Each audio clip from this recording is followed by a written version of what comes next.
Kalau yang paling saya kenal dari Hari Rusli adalah karyanya waktu itu Ken Arok ya.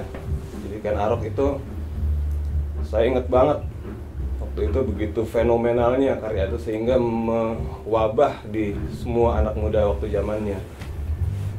Terus kalau saya dengerin musiknya memang disitulah saat itu musik Indonesia menjadi satu hal yang berarti gitu loh buat bangsa gitu loh.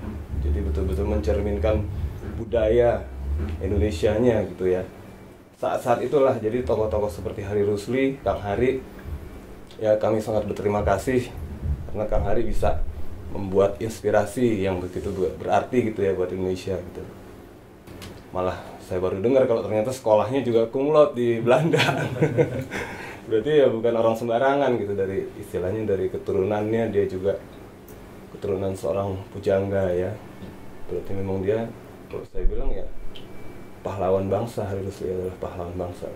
Memang dia punya ciri khas tersendiri, berkarakter dan berangkat dari rakyat. Benar-benar dia mengangkat apa itu namanya kesenian yang berasal dari rakyat. Ya seperti itulah seorang seniman, harusnya seperti itu.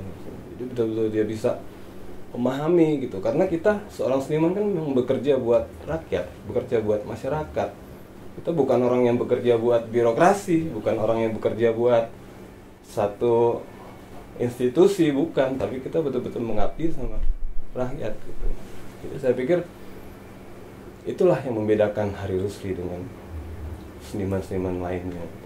Anak muda harus tahu gitu loh, harus tahu istilahnya apa sih gitu yang diperjuangkan sama beliau ini dahulu. Mengangkat tradisi-tradisi kita yang memang sudah sebetulnya mengakar gitu loh.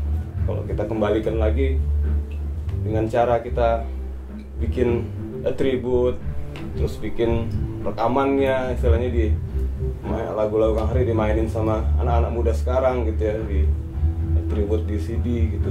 Itu dikembangkan terus. Saya kira bisa. Saya kira insya Allah bisa.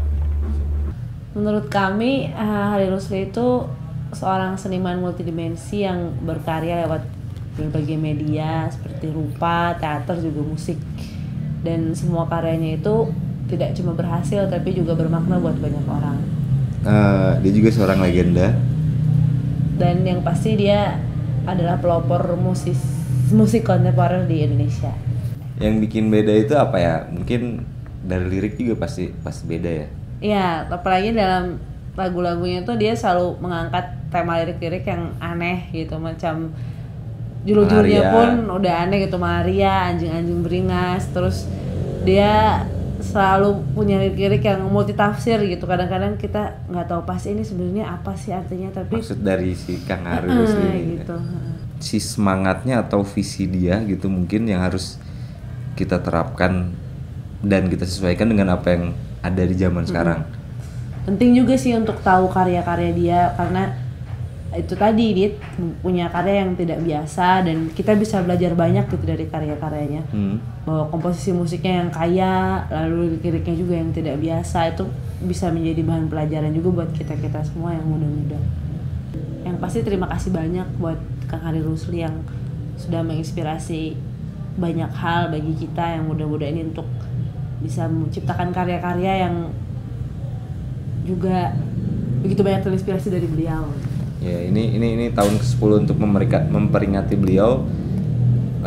Semoga apa yang beliau tinggalkan ya gitu ditinggalkan baik secara yang pasti karya gitu ya, untuk kita baca, untuk kita dengar, untuk kita pelajari itu bisa kami dan teman-teman lainnya mengerti, dan apa yang cita-citakan beliau mungkin bisa diteruskan tidak belum tentu sama kami atau mungkin sama penerus setelah kami. Iya.